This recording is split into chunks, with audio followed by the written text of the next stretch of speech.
কিসের কমিটি, কি committee? What do you সে?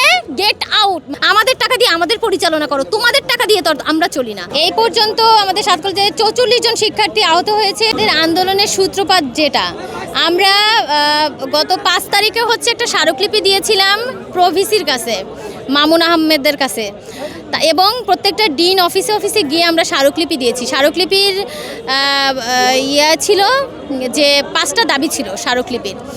সেই 5টা দাবি নিয়ে আমরা বলে এসেছি যে স্যার এই কার্যক্রমটা আসলে শুরু করেন। দাবি কি আপনারা জানেন, আমি আর না বলি। তো আজকে 26 তারিখ হয়ে গেছে, মানে আজকে না গতকাল 26 তারিখ হয়ে গেছে, তারা আমাদের কোনো ফলাফল জানায়নি। সেই জন্য আমরা সাত কলেজের শিক্ষার্থীরা 5 তারিখে যখন গিয়েছিলাম তখন কম সংখ্যক ছিল, সাত কলেজের প্রতিনিধি ছিল বাট কম। সেই দিনও সে আমাদের সাথে খুব খারাপ আচরণ করেছে।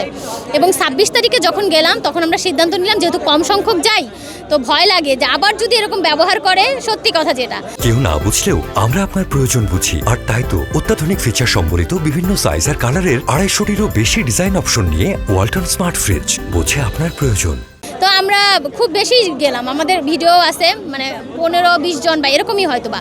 তো গেলাম, যাওয়ার পরে আমরা স্যারকে বললাম যে স্যার 5 তারিখের কাহিনীটা আগে বলি। 5 তারিখে আমাদের আব্দুর বলছিল যে স্যার একটা তো কমিটি গঠন হয়েছে, সেই কমিটিতে তো স্যার আপনি তো আছেন। স্যার ডিরেক্ট বলে দিল কি যে কিসের কমিটি, কি কমিটি?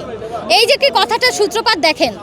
তো 26 তারিখে যখন গেলাম আব্দুর ভাই বলল যে স্যার আপনি তো হচ্ছে সব কাহিনী বলে যে স্যার এই স্মারকলিপি দিলাম, সেই স্মারকলিপির কিছু জানালেন না, আপনি তো কমিটিতে আছেন, তখনও সেটা অস্বীকার করলেন। এই যে অস্বীকার ওয়ার্ডটা, এটার বলার পরেই উনি বলতে চান কিসের কমিটি, কি committee? What do you say? Get out. মানে আপনি তো কথাগুলো শুনছেন। তো এই যে এই ধরনের আচরণগুলো করার পরে আমরা সাথে সাথে বলতেছি সরি বলো। তো আমরা তারপরে আব্দুর ভাই সহ আমরা সব বলছি সরি স্যার বলছে, এটা আপনারাও ভিডিওতে দেখছেন।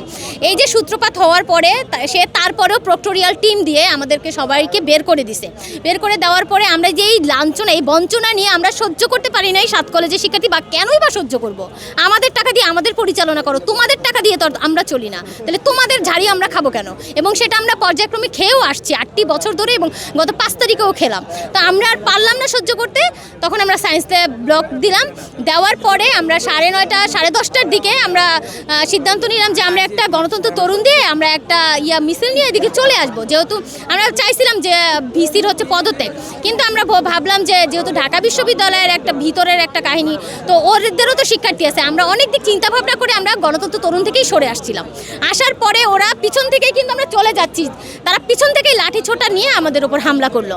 এই যে এভাবে সূত্রপাতটা হলো, এবং হামলা করার পরে মানে চলতেই ছিল, 1টা পর্যন্ত চলতে ছিল। তখনই বদরুন্নেসা এবং ইডেন কলেজ বের হলো, এই যে আমাদের ভাইদের সাথে সঙ্গ দিতে। এই তো কারণ আমরা তো হচ্ছে ওই সায়েন্স ল্যাবে যতক্ষণ ছিলাম আমরা বলেছি যে মামুন আহমেদ এসে আমাদের কাছে ক্ষমা চাক, কারণ সে আমাদের সাথে অবশ্যই খারাপ আচরণ করেছে এবং সেটা প্রমাণও আছে।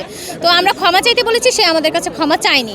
সেই জন্য আমরা গিয়েছি যে সে আমাদের কাছে যেহেতু ক্ষমা চায়নি, আমরা আলটিমেটাম দিয়ে আমরা গিয়েছি গণতন্ত্র তরুণ পর্যন্ত গিয়ে আবার চলে আসছি। যে অনেক দিক সার্বিক দিক চিন্তা ভাবনা করেই চলে আসছি যে ঠিক আছে সিদ্ধান্ত নিয়েছি বাট চলে যাই। এটা আমরা চাই না দেশে একটা অরাজকতা তৈরি হোক এবং সেটার তৃতীয় পক্ষ এসে এটার ফায়দা লুটুক এবং রাষ্ট্রের ক্ষতি হোক, এটা আমরা চাইনি। এর জন্য চলে এসেছিলাম, কিন্তু তারাই আসলে এই যে ক্ষতিটা করে দিল ঢাকা বিশ্ববিদ্যালয়ের শিক্ষার্থীরা।